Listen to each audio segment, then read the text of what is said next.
There is a lot of conversation these days about packing up, moving to another country, and living a life abroad.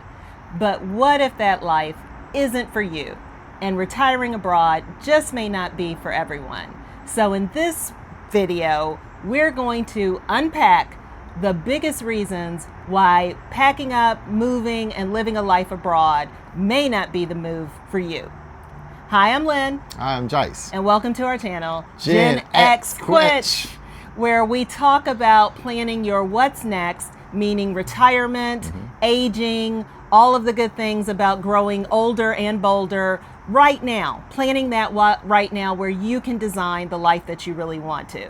And as I mentioned, today we're really going to be talking about living abroad and why it may not be for everyone. And we spend a lot of time on this channel talking about living in other countries, Panama, Mexico, Portugal, Costa Rica, and what that looks like and why there are so many reasons why you should be considering it. But as we've had conversations with a lot of people, there are quite a few people in our network and in our community that are like, I ain't going nowhere. And, we said, let's talk about that as far as why living a life abroad just may not be for everyone. So let's get into it. First reason is the emotional factor. Packing up and leaving your family, your kids, your grandkids, friends, network, your friends, all of the people that are so close to you. That's the biggest thing, is that moving to another country, there will be loneliness, isolation, FOMO, fear of missing out, and that emotional factor cannot be underestimated. That if you are very much tied to your family, to your friends, to your social network, living a life abroad, you're basically going to have to start it all over from scratch. Yes, there is FaceTime and Facebook and social media, but it's those things that, how are you going to feel on Sunday morning when you see that everybody got together on Saturday evening?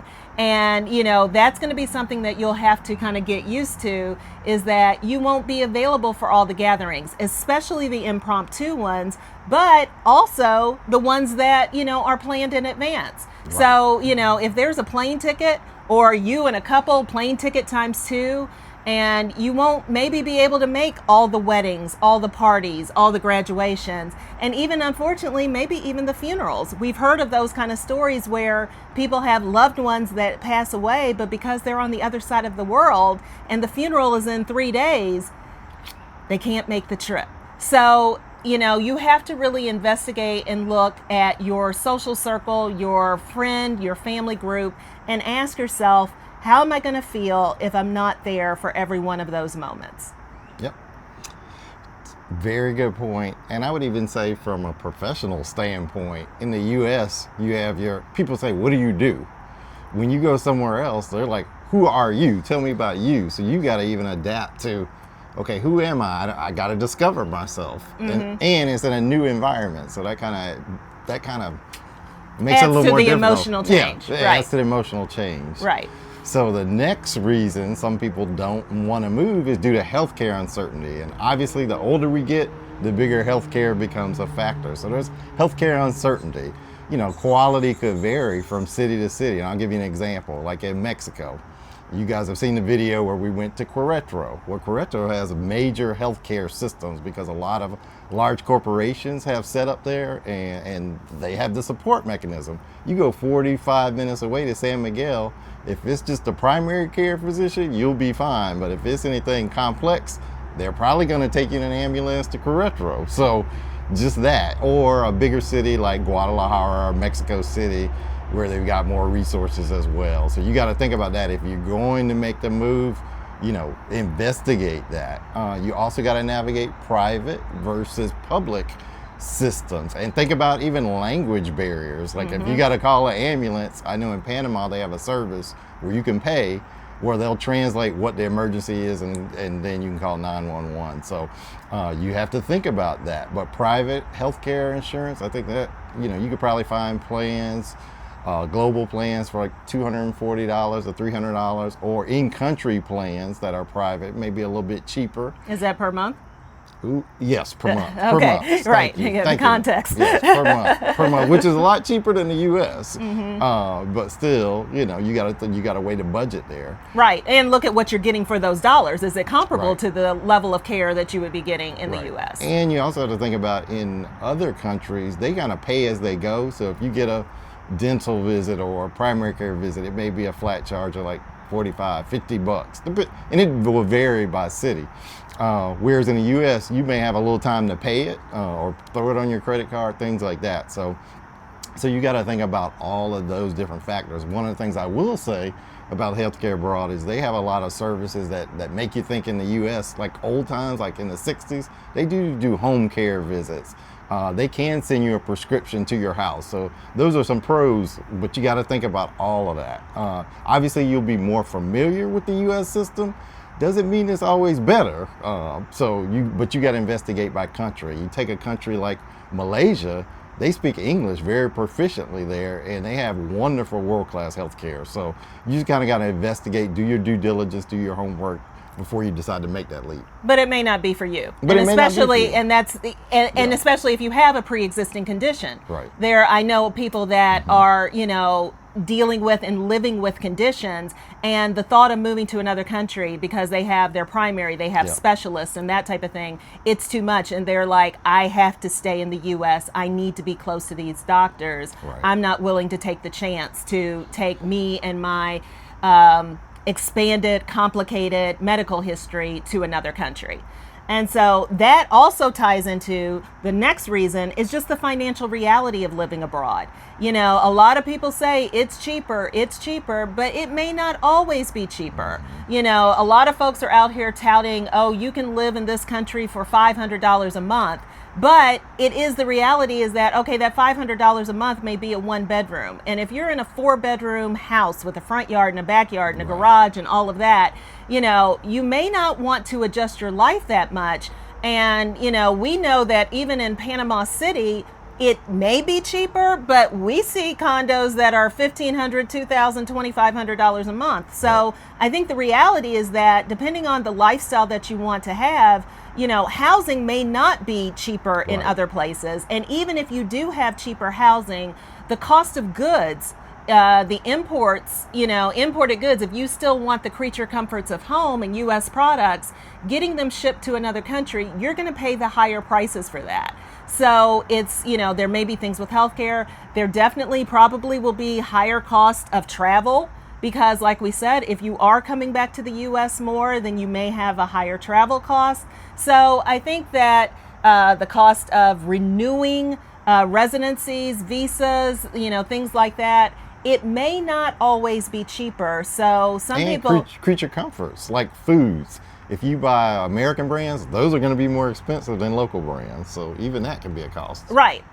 And so just the things that you enjoy doing in the life that you've become accustomed to, you can't just have the blanket statement that living abroad is just going to be cheaper. In many cases it is, but for some people, you may be on that fixed income and you realize that it's not as cheap as I thought it would be. Yep. And the next thing that may prevent somebody from leaving the U.S. could be legal and bureaucratic headaches. If you do not have patience, if you do not pack your patience to a lot of these other countries, you're going to be in for a rude awakening. They do not work on the same time a lot of times as the U.S., depending on the country. Maybe European countries may act more like U.S. But if you go to Latin America, it's a whole new ball game. In terms of trying to get your residency permits, the renewals for it, all of those sorts of things, it can take time. And just because you may get loud with somebody over the phone doesn't mean that's going to speed it up. In fact, they may go slower. So again, pack your patience. Property ownership, there could be restrictions there in terms of legal obstacles. For instance, in a country like Thailand, Americans can't own property per se, but they have to get with a local and maybe they can buy 51% interest in it. So they may have to rent. Maybe they wanted to buy. Well, they're going to have to rent or go in with a local. Same thing with their businesses. A Thai person would have to have the majority ownership over it. So those are things you really got to weigh in terms of, hey, does this fit in with what I want? Country like Mexico, you can't buy property in certain areas, like along their beaches. That's strictly for locals, or they have certain designated zones where if you're not a citizen, you cannot buy there. So those are things, again, you're going to need to do your due diligence, research, etc. But there can be obstacles, so know that going in and do your homework. Right, and just the paperwork. The paperwork at the beginning Yep. is time consuming to live in another country full time or an extended time, and probably just to keep up with all of that. So if you don't really have the heart for the bureaucracy or Yep. the legal time, if you're the person that gets frustrated with the DMV line once a year here, it may be accelerated and amplified in another country. Yep. And then another reason is just the lifestyle misalignment. And, can you live? There will be adjustments moving to another country. A lot of them, as Jice just even mentioned, have a slower pace of life. The infrastructure may be different. You hear about in some countries, depending on where you're going, rolling blackouts. I was just talking to a friend of mine that, is dealing with spotty Wi-Fi, that she's in a place in another country in the mountains, and she's like, the Wi-Fi can be kind of spotty. So some of those kind of creature comforts with the life that you're living and the things that we probably really do take for granted right now, you're going to have to adjust to. I know we have a video that we talked to Erica, and she talked about in Panama City, the honking of the horns. And we've heard that from a couple of people, that when it is rush hour, the traffic is bad and they are honking the horn.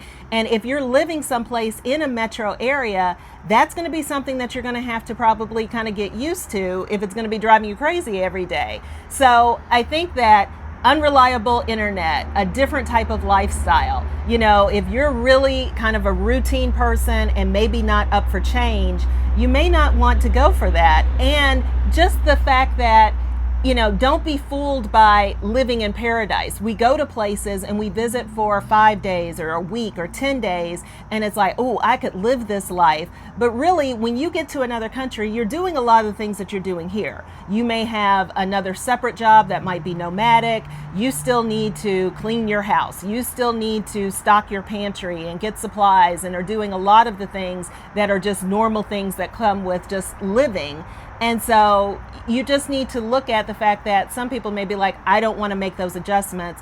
And also just the language barrier. Don't be fooled that everybody speaks English. There may be expat bubbles, but at some point you're going to leave outside that bubble, and dealing with a language barrier every time that you're trying to just do normal commerce, normal transactions might be something that gets frustrating for you, even if you are trying to learn the language. But that's something that can frustrate people, as far as, I'm just tired of trying to, I can't pick up Spanish, I can't pick up Portuguese, and I'm tired of just trying to make simple transactions. Everything becomes a little bit more harder to do. Yep. And then the last reason, safety and stability. And that's a big one. But if you think about it, in the U.S., there are more dangerous cities than others, or areas within cities, so that's no different.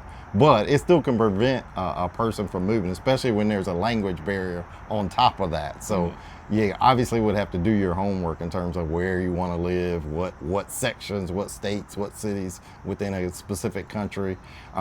You would also want to look at the stability. A lot of things going on right now within countries and outside of countries that are affecting their stability. Think of a country like Ecuador. Right now they have a rising authoritarian as we speak on this video. So is that something you can live with in terms of the government changing? Or you could have an external entity, for instance, or as the shooting in this video, our particular country is, doing things to other countries like, hey, you can't get a visa here, you can't come here anymore, or, there's a war against this particular country. Now, how does that affect the relationship of our home country, U.S. versus that country? Is that going to make you nervous? So really, there's a need to be flexible, to pivot.